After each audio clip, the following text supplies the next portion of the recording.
everyone, my name is Dr. Rios and I will be your instructor for the next 8 weeks in your first course. Very excited to be a part of your journey, and I'm sure all of you are so excited to get started as well.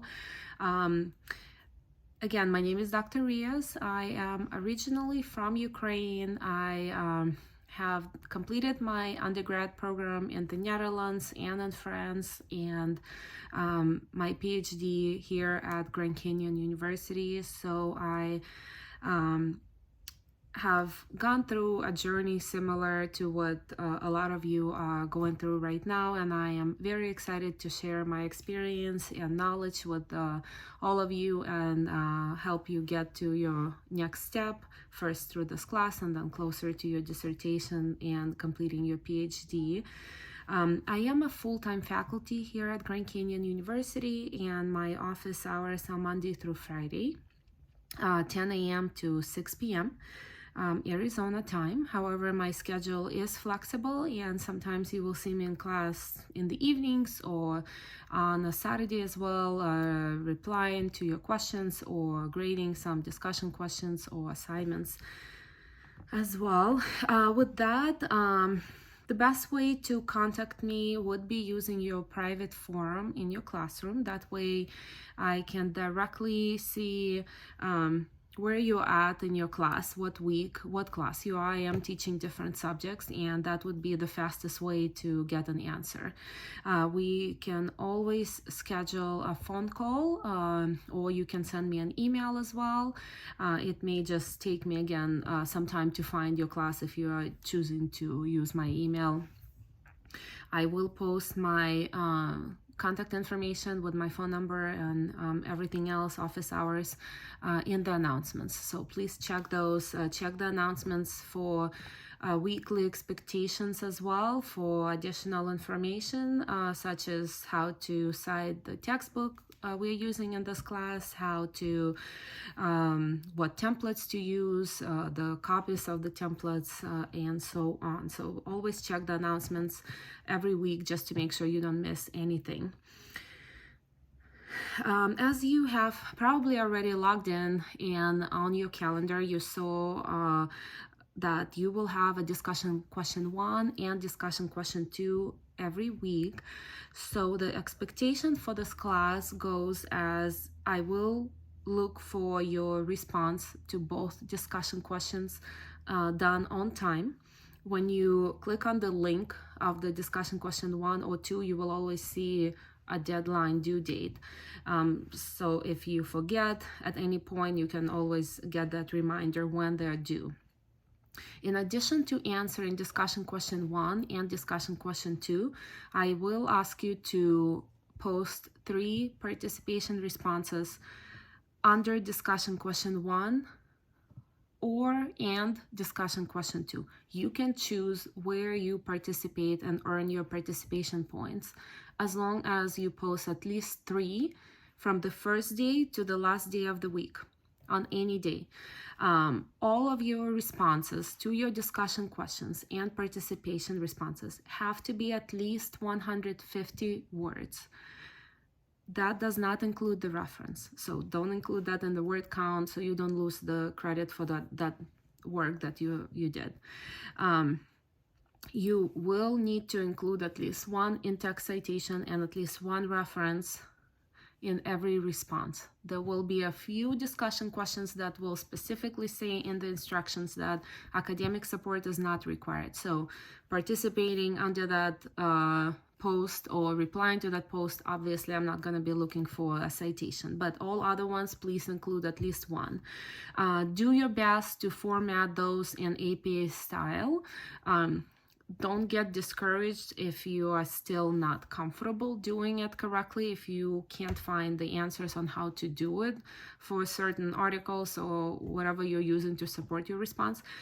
Just make sure you do include your in-text citation and a reference, and we'll go from there. I will provide you with the feedback on how to format it correctly, but do your best, because towards the middle of the class and towards the end, I will be looking for correctly cited in-text citations and references.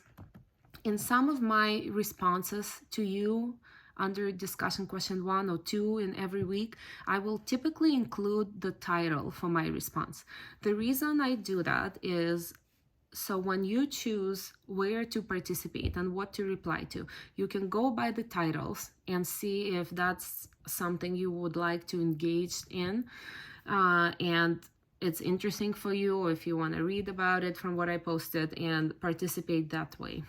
All participation will be counted from what you reply to me or your classmates again. So you don't have to only reply to my additional post or only to your classmates. You can choose what you participate to. Just make sure you write at least 150 words. The main idea, this is your first class.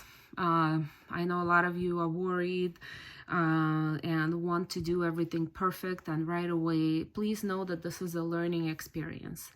Yes, there are a lot of expectations, but the main idea for this class, I want you to get comfortable and familiar with this learning platform. Know where to submit your assignments, know when to post your participation responses, how to do it, how to format, and also you will be introduced to learning about the skill of synthesis. So in your assignments, one by one, starting from your outline to your first draft to your final draft, you will start learning about how to synthesize information from using articles to support what you're writing. So you will be required to include in-text citations and references in your papers as well. This will be a new skill for a lot of you, so please just use the opportunity of those assignments to start learning about it. You're not expected to do anything perfect yet. If you do, wonderful. Some of you do have some experience. Some of you do not have that experience at all, or you have done something similar a few years ago. So use this opportunity to learn. Use the opportunity of every assignment to learn something new. Don't be hard on yourself or discouraged. Ask a lot of questions. Feel free to reach out to me anytime. I'm here to help. Again, I am a full-time faculty here, so I am dedicated to these classes. This is my full-time job, and I will be happy to teach you through these assignments and submissions that you're doing. So I hope you just enjoy the class, take time to explore what this program will be about, and if you do need some additional help, what I found, what has been helpful for me personally when I needed to perfect my synthesis before going into a dissertation, which I know is a long time away for you, but when you're required to synthesize information and you're not sure how to go about it, go and find some published articles and see how other authors did it. How many in-text citations did they include in their introduction? How did they end? How did they write the thesis statement at the end of the introduction? How did they transition from one paragraph to another? How did they conclude? How did they introduce? How many in-text citations they included in the conclusion, etc. So the way published peer-reviewed articles look with the way information is synthesized and cited there is how you will be doing it in your dissertation. So that's always a good reference to go back to and get an example if you feel that you're not sure how to continue with your work or paper. That is the information, mostly what I wanted to share with you. I will be recording more videos for this class, specifically for the assignments, for some additional directions, but otherwise check the announcements. In the announcements you will find additional videos that I will record, and again, use the private forum for any questions that may come up, and don't hesitate to always ask questions. I'm here to help, and I hope you have a wonderful time in this class, and I hope you all have a blessed day. I'll see you in the main forum. Bye-bye.